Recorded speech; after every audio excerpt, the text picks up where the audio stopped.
నమస్తే, welcome to special focus. పచ్చని పంటకు పంచప్రాణం కేసీఆర్, భూమికి పట్టిన గ్రహణం రేవంత్ రెడ్డి. రెండు వ్యక్తిత్వాలు, రెండు భిన్న ధృవాలు. ఒకరు ప్రజలను తన వెంట నడిపించి గమ్యాన్ని ముద్దాడినవాడు, మరొకరు ప్రజలను కష్టాల పాలు చేసి ఊరేగుతున్నవాడు.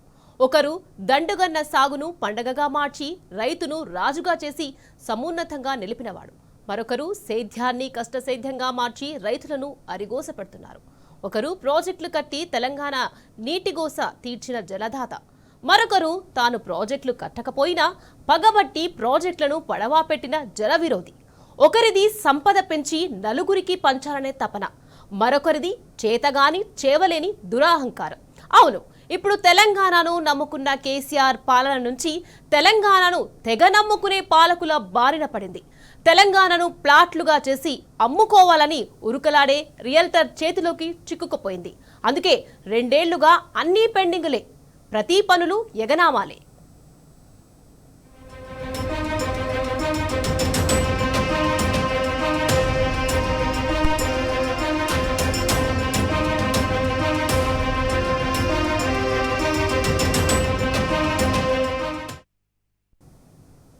సోకులెక్కువ, సంక్షేమం తక్కువ, పబ్లిసిటీ ఎక్కువ, పనులు తక్కువ, అప్పులెక్కువ, ఆమ్దాని తక్కువ. ఆర్థికంగా తెలంగాణ ఆగమైపోతుంది. 2 ఏళ్లలో అసమర్థ ముఖ్యమంత్రి రేవంత్ అప్పుల కుప్పగా మార్చేశాడు. ఒక్క ఇటుక పెట్టింది లేదు, ఒక పని పూర్తి చేసింది లేదు. మరి ఇన్ని డబ్బులు ఎటుపోతున్నట్టు? ఇంకా పెండింగ్ నిధులను ఎందుకు పేర్చినట్టు? నాడు కేసీఆర్ చేసిన అప్పులతో తెలంగాణ వెలిగిపోయింది, సంపద రెట్టింపైంది. 2 ఏళ్లకే ఇన్ని లక్షల కోట్ల అప్పు చేసిన గుంపు మేస్త్రి ఆర్థిక పరిస్థితి బాగోలేదంటూ ఎందుకు బీద ఏడుపు ఏడుస్తున్నాడు? తెచ్చిన పైసలు ఏమైనట్టు? ఎవని పాలు చేసినట్టు? అన్నింటినీ పెండింగ్ పెట్టి ఏం సాధిస్తున్నట్టు? రాష్ట్రంలో ఏం జరుగుతోంది? ఒకవైపు రియంబర్స్మెంట్ ఫీజు బకాయిలు, వేతనాలు, పిఎఫ్ పెంపు కోసం అంగన్వాడీల ఆందోళనలు, తెలంగాణ అంతటా నిలిచిపోయిన ఆరోగ్యశ్రీ సేవలు, వేతనాల కోసం కాంట్రాక్టర్లు, కాంట్రాక్టు ఉద్యోగుల నిరసనలు, పెండింగ్ బకాయిల చెల్లింపుపై ఉద్యోగ సంఘాల నిలదీతలు, విత్తన, విద్య, ఆరోగ్య రంగాల్లో పెరిగిపోతున్న సమస్యలు, దివ్యాంగులకు పెన్షన్లు, లబ్ధిదారులకు అవసరమైన నిధులు, అప్పులు సమకూర్చేందుకే ప్రభుత్వ స్థలాల విక్రయాలు, రిజిస్ట్రేషన్ స్టాంపుల పెంపు, బస్ ఛార్జీల పెరుగుదల. ఏ పని ముందుకు సాగాలన్నా అప్పు చేయాల్సిన పరిస్థితి. నాడు ప్రతి నెల మొదటి తారీఖు నాడు 7,000 కోట్ల రూపాయలు మిత్తి కడుతున్నాం. నేను మా బట్టి విక్రమార్క సంవత్సరం తిరిగే లోపల 72,000 కోట్లు మిత్తి కట్టడానికి అవుతుందా? అసలు సంగతి దేవుడు ఎరుగు. ఇది పరిస్థితి. ఇది వాళ్ళ రిపోర్టు. దీని ప్రకారం government of Telangana state accounts as of January 2025 అంటే పోయిన నెల ఈ రిపోర్ట్. వీళ్ళు ఏం రాసిండ్రు? మిత్తిలకు ఎంత కడుతున్నామని రాసిండ్రు తెలుసా? పోయిన 10 నెలలు మొత్తం ఇప్పటిదాకా కట్టింది ఎంత అంటే 22,056 కోట్లు. 22,056 కోట్లు. నెలవారీ లెక్క కూడా ఇళ్ళనే ఇచ్చిండు. పాపం బట్టి విక్రమార్క అమాయకంగా ఇరుక్కున్నాడు. ఆయన ఉద్యోగం ఉంటుందో పిస్తుందో కానీ ఇగో నెల కూడా ఇచ్చిండు. నెల మిత్తి ఎంత కట్టినాం ఏం చెప్పిండు ఇలా?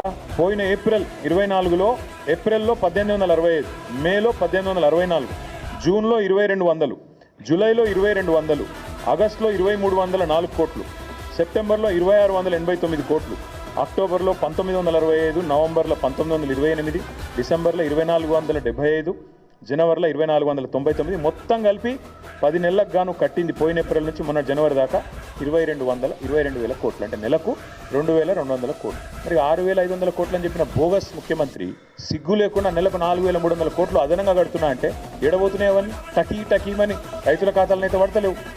టకీమని తులం బంగారం అయితే వస్తలేదు. మరి టకీమని రాహుల్ గాంధీ ఖాతాలో పడుతున్నాయో ఢిల్లీలో చూడాలి. రేవంత్ ప్రభుత్వం ఏర్పడిన 2 ఏళ్లలోనే 2.5 లక్షల కోట్లు అప్పు చేసింది. రాబోయే 3 ఏళ్లలో ఇంకెన్ని అప్పులు చేస్తుందో తెలియదు. తెలంగాణ రాష్ట్ర పరిస్థితిని, ఆర్థిక స్థితిగతిని చూస్తుంటే ఆర్థికవేత్తలై ఆందోళనకు గురవుతున్నారు. కాంగ్రెస్ ప్రభుత్వం ఏర్పడి 2 ఏళ్లలో ఒక్క ప్రాజెక్టు కూడా మొదలు పెట్టలేదు. ఈ అసమర్థ కాంగ్రెస్ ప్రభుత్వానికి కనీసం రాష్ట్ర ఆదాయం ఎలా సమకూర్చుకోవాలా కూడా తెలియదు. ఇవన్నీ చేతగాక గత ప్రభుత్వం 8 లక్షల కోట్లు అప్పు చేసిందని నొక్కి నొక్కి అబద్ధాలు చెబుతున్నాడు. అసెంబ్లీలో ఎన్నిసార్లు ఆధారాలతో రుజువు చేసినా మళ్లీ మళ్లీ అదే అబద్ధాలు ఆడుతున్నాడు రేవంత్ రెడ్డి. ఎందుకంటే తాను చేసిన అప్పులు గత ప్రభుత్వం మీద రుద్దాలని, అడ్డంగా బీఆర్ఎస్ పార్టీని, కేసీఆర్ ను బద్నాం చేయాలని.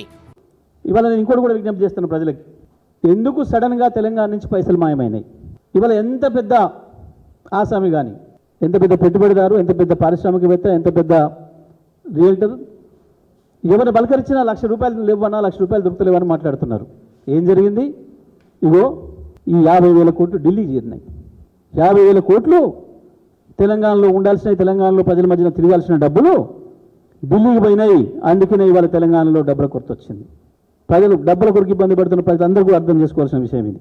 హైదరాబాద్ రియల్టర్ కావచ్చు, పారిశ్రామికవేత్త కావచ్చు, బిల్డర్లు, కాంట్రాక్టర్లు కావచ్చు, గ్రామీణ ప్రాంతంలో ఉండే రైతులు, కూలీలతో సహా, చిన్న వ్యాపారస్తులతో సహా ప్రతి ఒక్కరు అర్థం చేసుకోవాల్సిన విషయం, తెలంగాణ బిడ్డల సొమ్ము, తెలంగాణ ప్రజల రక్తమాంసాలతో సంపాదించిన సొమ్ము, మన పేరు మీద అప్పు తెచ్చిన సొమ్ము 50,000 కోట్లు ఇప్పటికే ఢిల్లీకి చెల్లించి వచ్చారు. కాంగ్రెస్ నాయకులు ఎందుకు భుజాలు తడుపుకుంటున్నారు? ఈ 2 ఏళ్లలో కొత్త ప్రాజెక్టులు కట్టారా? కొత్త కంపెనీలు తెచ్చారా? అప్పులు పెరిగాయని చెబుతుంటే ఎందుకింత గింజుకుంటున్నారు? దార్శనికుడు కేసీఆర్ 10 ఏండ్ల పాలనలో మంచి ఆర్థిక క్రమశిక్షణ పాటించారు. అభివృద్ధి, సంక్షేమం జోడెద్దుల్లా నడిపించారు. ప్రజల అవసరాలు దూరదృష్టితో అనేక అద్భుత పథకాలను ప్రవేశపెట్టారు. అభివృద్ధితో నూతనంగా ఏర్పడ్డ రాష్ట్రమైనా దేశానికే ఆదర్శంగా నిలిపారు. కానీ ఈ 24 నెలల్లోనే అసమర్థ, అవినీతి పాలనతో ఏకంగా 2,50,000 కోట్లకు పైగా అప్పులు చేశాడీ గుంపు మేస్త్రి. తెలంగాణను అప్పుల కుప్పగా మార్చి ఆగం పట్టించింది ఈ అసమర్థ ముఖ్యమంత్రి కాదా? పోనీ చేసిన అప్పులతో ఏమైనా ప్రజలకు మేలు చేస్తున్నాడా అంటే అదీ లేదు. ఒక్క క్యాపిటల్ ఎక్స్పెండిచర్ లేదు. సంక్షేమ పథకాలు అటకెక్కించాడు. ఎన్నికల హామీలు తుంగలో తొక్కేశాడు. మరి చేసిన అప్పంతా ఏమవుతోంది? ఎవరి బొక్కసాలు నిండుతున్నాయి? ఇందిరమ్మ రాజ్యంలో చేస్తున్న అప్పులన్నీ చిదంబర రహస్యంగా ఎవరికి అంతు చిక్కడం లేదు.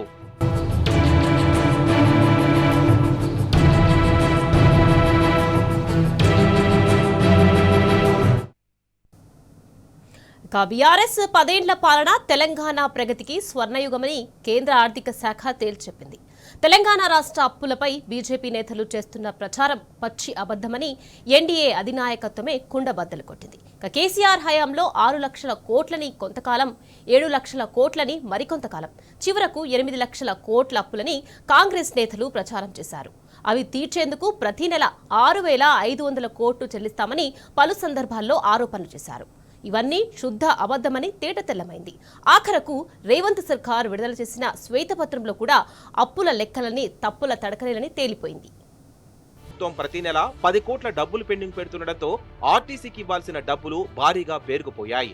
రాష్ట్ర వ్యాప్తంగా ఆర్డినరీ, ఎక్స్ప్రెస్, సిటీ బస్సుల్లో మహిళలకు ఉచిత బస్సు ప్రయాణం కింద నెలకు సుమారు 310 కోట్ల నుంచి 350 కోట్ల వరకు ఇవ్వాల్సి ఉంటుంది.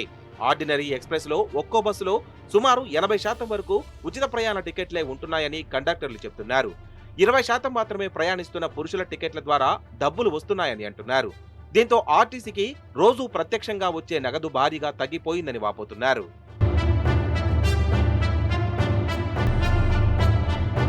అంతేకాదు, జీరో టికెట్లకు లెక్క కట్టి ప్రతి నెల నిధులు ఇవ్వాల్సిన ప్రభుత్వం ఆర్థిక ఇబ్బందులను కారణంగా చూపుతూ దాటవేస్తోంది.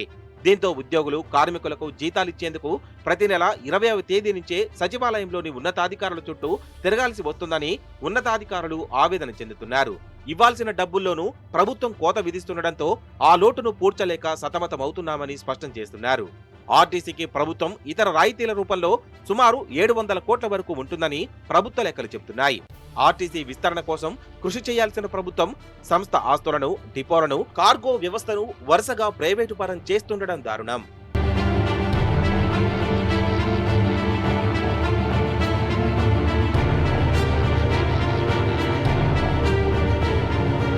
కాంగ్రెస్ పాలనలో పెండింగ్ బిల్లుల విషయంలో ఉద్యోగులు, పెన్షనర్లకు కూడా ఎదురుచూపులు తప్పడం లేదు. 10,000 కోట్ల ఉద్యోగుల పెండింగ్ బిల్లులను నెలకు 700 కోట్ల చొప్పున చెల్లిస్తామని చెప్పిన సర్కార్ మాట తప్పింది. అయితే ఈ నెల బిల్లులపై ఒక్క అడుగు ముందు పడలేదు.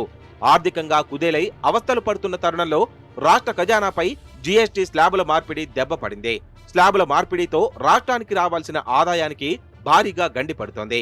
ఈ నేపథ్యంలో ఈ నెల పెండింగ్ బిల్లుల విడుదల కష్టమేనని తెలుస్తోంది. ఈ ఉద్యోగులకు సంబంధించినటువంటి అంశం మాట్లాడాలనుకుంటా ఉన్నాను. ఎందుకంటే ప్రభుత్వ ఉద్యోగులు అనేవాళ్ళు ప్రభుత్వానికి రథచక్రాలు లాంటి వాళ్ళు సంతోషంగా ఉంటేనే అభివృద్ధి కార్యక్రమాలు, సంక్షేమ కార్యక్రమాలన్నీ కూడా ప్రజలకు సజావుగా చేరేటువంటి అవకాశం ఉంటుంది. ఈరోజు వాళ్ళందరూ కూడా తీవ్రమైనటువంటి మనోవేదనతో, ఆవేదనలో ఉన్నటువంటి పరిస్థితి ఉంది. ముఖ్యంగా దేశంలో ఎక్కడ లేని విధంగా ఈరోజు రాష్ట్ర ప్రభుత్వ ఉద్యోగులకు 6 DAలు పెండింగ్లో ఉన్నటువంటి పరిస్థితి. అదేవిధంగా PRC అధ్యక్ష, ఈ ప్రభుత్వం వచ్చి 2 సంవత్సరాలైనా ఇంతవరకు PRC ఇయ్యలేదు. ఉద్యోగులందరూ కూడా కోరుతా ఉన్నారు వెంటనే PRC విడుదల చేయాలని. గతంలో కేసీఆర్ గారు 43-39% PRCని మా ప్రభుత్వం ఇచ్చింది అధ్యక్ష. అదేవిధంగా ఉద్యోగులకు ఎంప్లాయీస్ హెల్త్ ఇన్సూరెన్స్ స్కీమ్ ఆ రోజు మేము జీవో కూడా ఇచ్చాం. దాన్ని మీరు అమల్లోకి తెస్తామని చెప్పి మేనిఫెస్టోలో పెట్టి కూడా EHS స్కీమ్ను అమల్లోకి తేలేదు. దాన్ని కూడా వెంటనే అమల్లోకి తేవాలి. ఉద్యోగుల GPF తదితర బకాయిలన్నీ కూడా విడుదల చేయాలని మీ ద్వారా ప్రభుత్వాన్ని కోరుతున్నాం అధ్యక్ష.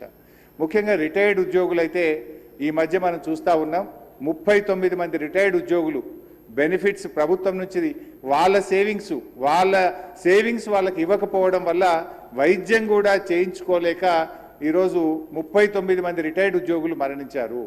బీఆర్ఎస్ హయాంలో కూడా దాదాపు 15,000 మంది రిటైర్డ్ ఉద్యోగులు రిటైర్ అయితే వాళ్ళందరికీ మేము టైం మీద డబ్బులు ఇచ్చాం. అదేవిధంగా అధ్యక్ష CPS ఉద్యోగులను OPSగా మారుస్తామని ఆ రోజు కాంగ్రెస్ పార్టీ ఎన్నికల్లో హామీ ఇచ్చింది. మరి ఎప్పటిలోగా ఓల్డ్ పెన్షన్ స్కీమ్ అమలు చేస్తారు? మరి ఈలోపు గత 2 సంవత్సరాల నుంచి CPS కింద రాష్ట్ర ప్రభుత్వం కట్టాల్సిన కాంట్రిబ్యూషన్ డబ్బులను కూడా మీరు కట్టకుండా దాన్ని దారి మళ్లిస్తా ఉన్నారు. అసలు కాంట్రిబ్యూషను కట్టలేరు, OPS తేకపోవడం వల్ల 2 లక్షల మంది CPS ఉద్యోగుల భవిష్యత్తు ఈరోజు ప్రశ్నార్థకంగా మారుస్తా ఉన్నారు. దయచేసి CPS కాంట్రిబ్యూషన్ కట్టండి, OPS విధానాన్ని ఇచ్చిన మాటకు కట్టుబడి తక్షణమే అమల్లోకి తేవాలని చెప్పి మీ ద్వారా కోరుతున్నాం అధ్యక్ష. అదేవిధంగా పోలీస్ డిపార్ట్మెంట్లో కూడా అధ్యక్ష సరెండర్ లీవులు 5 సరెండర్ లీవులు పెండింగ్లో ఉన్నాయి. TL రావట్లేదు, DL రావట్లేదు, స్టేషన్ అలవెన్స్ రావట్లేదు. రాష్ట్రంలో పెండింగ్ బిల్లులు మొత్తం అక్షరాల 15,000 కోట్ల పైనే ఉన్నాయి. GPF, సరెండర్, లీవ్, నగదు encashment leave, medical reimbursement, TGLI, group insurance, సంపాదిత సెలవుల బిల్లులు మొత్తం 9 నుంచి 10,000 కోట్లు ఉన్నాయని సమాచారం. పెండింగ్ DAలను సర్కారు విడుదల చేయకపోవడంతో ఉద్యోగుల నిరసన వ్యక్తం చేస్తున్నారు. DA పెండింగ్ లో ఉండడం, బకాయిలు విడుదల చేయకపోవడంతో ఉద్యోగుల బాధలు వర్ణనాతీతంగా మారాయి.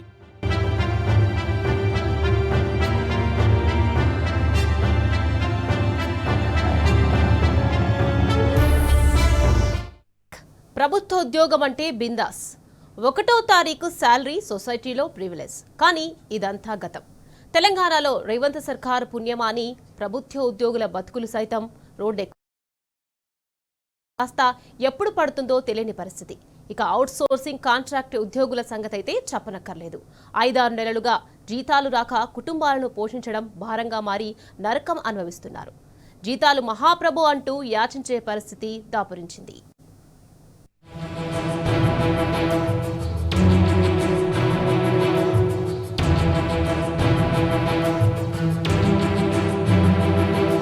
ప్రభుత్వ ఉద్యోగులు ఎందుకు రోడ్డెక్కుతున్నారు?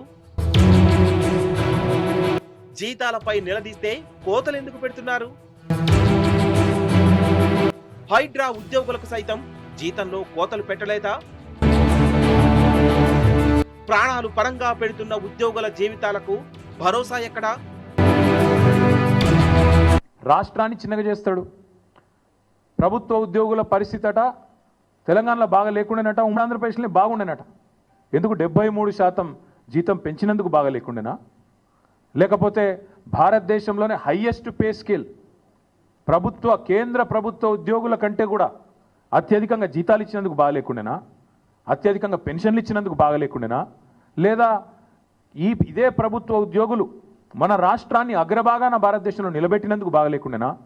ప్రపంచంలోనే అతిపెద్ద లిఫ్ట్ ఇరిగేషన్ ప్రాజెక్టు కట్టింది ఇదే ప్రభుత్వ ఉద్యోగులు కాదా? ఇదే ప్రభుత్వంలోని ఇరిగేషన్ డిపార్ట్మెంట్ కాదా? రాష్ట్రాన్ని భారతదేశంలోనే తలసరి ఆదాయంలో నిలబెట్టింది అగ్రభాగాన ఇదే ప్రభుత్వ ఉద్యోగులు, ఇదే ప్రజలు కాదా?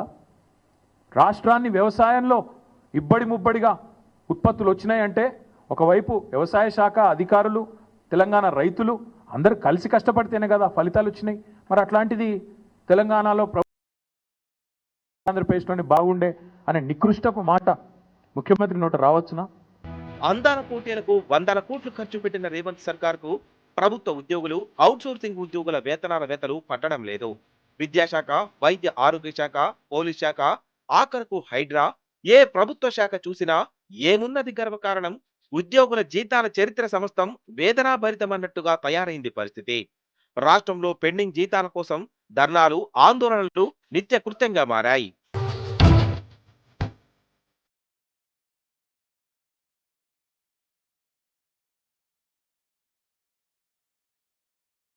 జీతాలు అడిగిన పాపానికి గురుకులాల్లో కాంట్రాక్ట్, అవుట్సోర్సింగ్ ఉద్యోగులపై రేవంత్ సర్కార్ కత్తి దూసింది. భావి తరాలను తీర్చిదిద్దే ఉపాధ్యాయుల జీతాలను ఉన్నతాధికారుల వద్ద డ్రైవర్లుగా పనిచేస్తున్న వారి కంటే తక్కువ స్థాయికి కుదించింది. టీచర్లకు ఇంతకంటే అవమానం ఇంకేముంటుంది? గురుకులాల్లో కాంట్రాక్టు పద్ధతిలో పనిచేస్తున్న టీజీటీ, పీజీటీల వేతనాలను సవరిస్తూ రాష్ట్ర ఆర్థిక శాఖ ఉత్తర్వులు జారీ చేసింది. ఒక్కో అవుట్సోర్సింగ్, కాంట్రాక్టు ఉద్యోగికి సగటున 5,000 నుంచి 13,000 వరకు కోత పెట్టింది. ఉన్నతాధికారుల వద్ద కార్యాలయంలో పనిచేసే డ్రైవర్ల వేతనం నెలకు 19,500 కాగా, విద్యార్థులకు పాఠాలు బోధిస్తున్న టీజీటీ, పీజీటీల వేతనం 18,200కు తగ్గించింది.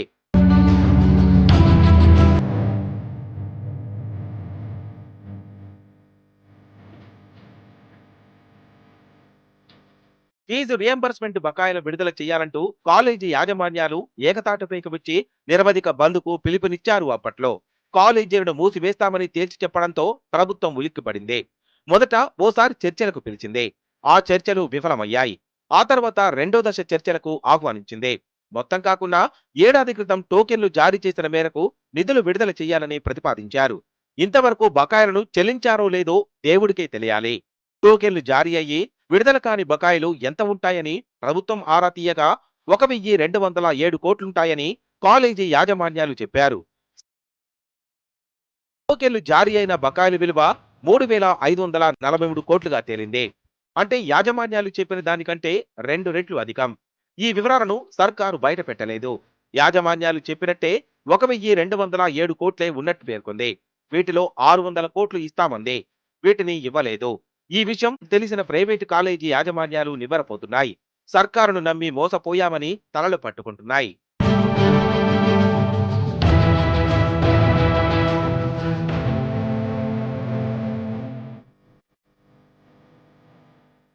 విపత్తు సమయంలో పనిచేసే ఉద్యోగులు జీతాల కోసం రోడ్డెక్కే పరిస్థితి దాపురించింది. రిస్క్ తో కూడుకున్న జాబు చేస్తున్నందుకు ఇదేనా తమకు దక్కిన ఫలితమంటూ హైడ్రా సిబ్బంది రేవంత్ సర్కార్ను ప్రశ్నిస్తున్నారు.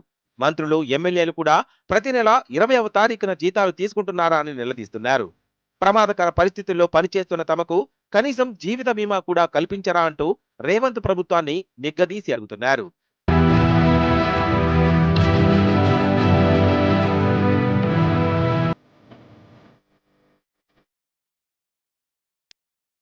కాంగ్రెస్ ప్రభుత్వం వైద్య ఆరోగ్య శాఖను కూడా గాలికి వదిలేసింది. ఆరోగ్యశ్రీ సేవలు నిలిచిపోయాయి. నెట్వర్క్ హాస్పిటల్స్ కు చెల్లించాల్సిన బకాయిలు 1,400 నిమ్మకు నీరెత్తినట్టే ఉంది. రాష్ట్రంలోని ప్రభుత్వ ఆసుపత్రుల్లో మందులు కూడా దొరకలేని పరిస్థితి దాపురించింది. రాష్ట్ర వైద్య సేవల మౌలిక సదుపాయాల సంస్థ TGMSIDCకి ప్రభుత్వం 1,000 కోట్లకు పైగా బకాయిలు చెల్లించాల్సి ఉంది. ప్రతి నెల ఇస్తామన్న 50 కోట్లు సైతం ఏప్రిల్ నుంచి చెల్లించడం లేదు. వెంటనే బకాయిలు చెల్లించకపోతే మందులు, సర్జికల్స్, మెడికల్ ఎక్విప్మెంట్ సరఫరా ఆపివేస్తామని మెడికల్ ఏజెన్సీలు ప్రభుత్వాన్ని హెచ్చరించాయి కూడా.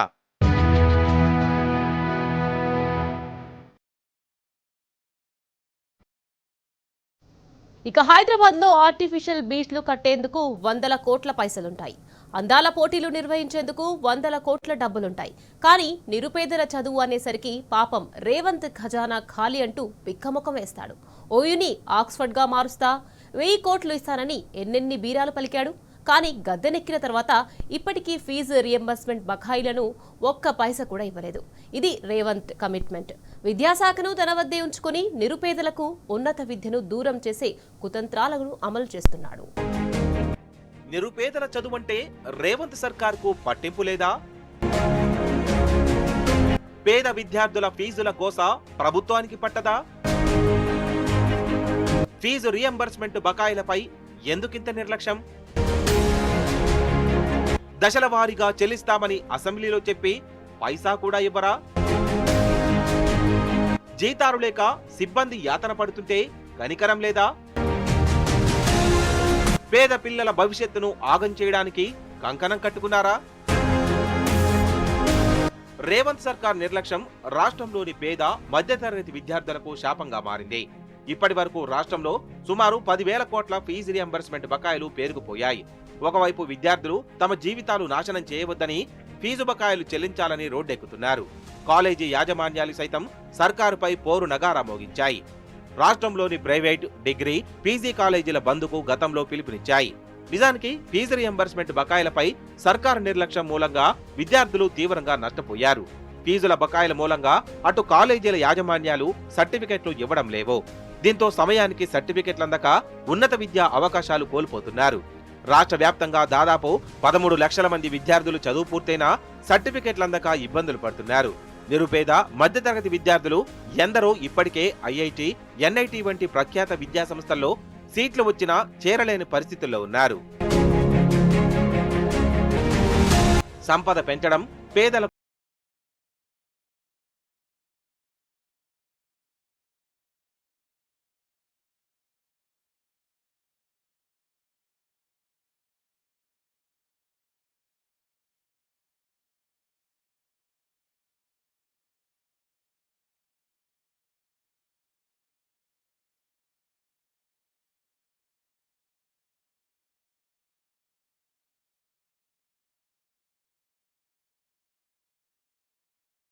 భారీగా మూలధన పెట్టుబడులు పెట్టింది. ఫలితంగా తెలంగాణకు ఆస్తులను జోడించింది. తెలంగాణకు పట్టిన చీడ పురుగును ఎందుకు చీడ పురుగు రావాల్సి వస్తుందంటే కుట్రతో అంటలేం. అధికారం ఏదో మార్పిడైంది, నువ్వు మమ్మల్ని గద్దెదించి నువ్వు అధికారంలో కూర్చున్నావు అని అంటలేం. కేసీఆర్ గారు 10 సంవత్సరాల పాటు ఒక శ్రామికుడు లెక్క పనిచేసి 1,15,000 పర్ క్యాపిటా ఉన్నటువంటి ఒక రాష్ట్రాన్ని 3.5 లక్షల పర్ క్యాపిటా ఇన్కమ్ చేసిండు. 4 లక్షల జిఎస్డిపి ఉన్నటువంటి ఒక రాష్ట్రాన్ని 16.5 లక్షల జిఎస్డిపికి తీర్చిదిద్దిండు. ప్యాడీ అనేటువంటిది గగనమైనటువంటి ఒక దాన్ని నెక్స్ట్ కంట్రీలో నెంబర్ 1 ప్యాడీ ప్రొడక్షన్ గా తీర్చిదిద్దిండు. సాగునీరు, తాగునీరు ఇట్లా అనేక రంగాలలో భారతదేశంలో తలమానికంగా తెలంగాణను తీర్చిదిద్దితే కుక్క చేతికి కోటి చేతి కొబ్బరి చిప్ప దొరికినట్టుగా అధికారాన్ని హస్తగతం చేసుకొని ఇష్టం వచ్చినట్టుగా దోపిడీకి పాల్పడతా ఉన్నావు. అందాల పోటీలు కామాంధుల చేతిలో కట్టబెట్టిండు. నేను ఇంకా I'm not getting in to deeper details because of the decency that I have. మా అందరికి కొంత డీసెన్సీ ఉంది కాబట్టి మాట్లాడతలేము మేము. అక్కడ బ్యూరోక్రాట్స్, రేవంత్ రెడ్డి చెంచాగాళ్ళు చేసినటువంటి అరాచకం బయటికి వస్తే చెప్పులు తీసుకొని కొడతారు రోడ్ల మీద. ఒక చిన్న ఇంటర్నేషనల్ ఈవెంట్ను you could not conduct and you're talking about 1 trillion economy. What nonsense is this? ఎవరిని మోసం చేస్తా ఉన్నారు మీరు? అది కూడా దేవుడు సాక్షిగా 18 గంటలు పనిచేస్తున్నాడు, 18 గంటలు దోపిడీ కోసం పనిచేస్తా ఉన్నాడు. ఇదే భాష మోడీ మాట్లాడుతున్నాడు, ఇదే భాష రేవంత్ రెడ్డి మాట్లాడుతున్నాడు. సిగ్గు ఎగులేదండి. ఇది గుడి దగ్గర మళ్ళా అంటున్నాడు 60,000 ఉద్యోగాలు ఇచ్చినాడు. నిజంగా చెప్పరు, ఇచ్చిండా చెప్పరి? 60,000 ఉద్యోగాలు ఇచ్చినాడండి, నోటిఫికేషన్లు వేసినాడండి, 60,000 నోటిఫికేషన్లు. కోసం ఏంటి అంటే 1 సంవత్సరం లోపే నేను 2 లక్షల ఉద్యోగాలు ఇస్తా అని చెప్పని అధికారంలోకి వచ్చిండు.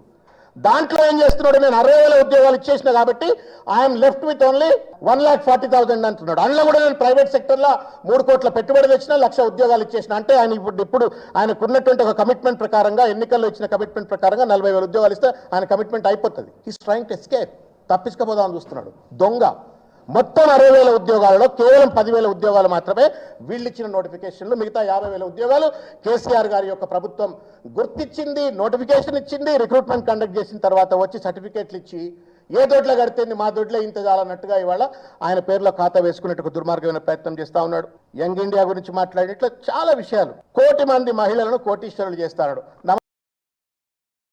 ఎవరికైనా నమ్మబుద్ధి అవుతుందా? 1 కోటి మంది మహిళలను కోటీశ్వరులు చేస్తారట రేవంత్ రెడ్డి. ఈయనైనా కూట్ల రాయి తీస్తలేడు, ఏట్ల రాయి గురించి మాట్లాడుతున్నాడు. 2,500 రూపాయల మహాలక్ష్మి పథకం అమలు చేసిండా? చెయ్యలే. 500 గ్యాస్ పథకం పూర్తి స్థాయిలో అమలు చేసిండా? చెయ్యలే.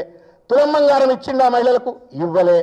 పెన్షన్లు ఒంటరి మహిళలకు 4,000 రూపాయల పెన్షన్ ఇస్తాడు, ఇచ్చిండా? ఇవ్వలే. స్కూటీలు ఇస్తాడు, ఇచ్చిండా? ఇవ్వలే.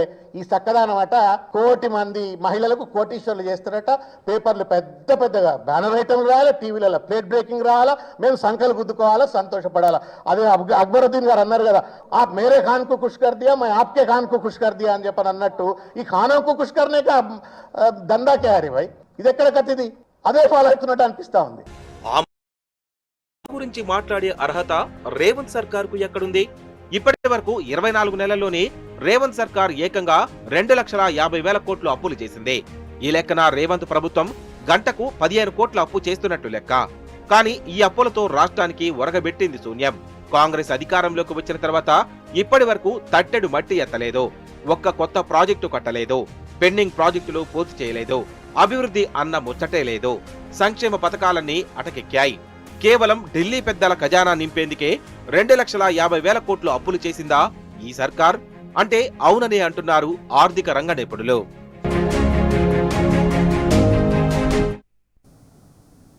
ఇది వాల్టీ స్పెషల్ ఫోకస్. నమస్తే.